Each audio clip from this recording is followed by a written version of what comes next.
Tatlong beses Ay, yung, wait lang po ate. tatlong beses yung nakakakain yung mga anak ko sa isang araw.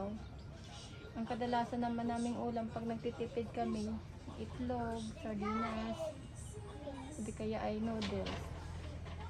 May mga araw po ba na nagkukulang ang kita at naapektuhan ng pagkain sa bahay niyo po?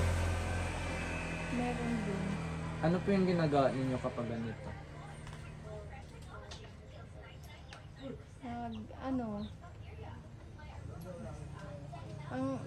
Ano, ang asawa ko, nagbibiyahe din pag halimbawang kaunti ang ano niya, kita.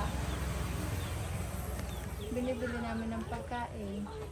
Tsaka kumukuha din ako dyan sa tindahan No. para may makain. Kapag kapos po ang budget, inuuna niyo po ba ang mga bata na kumain bago kayo? Okay. Yung una ko na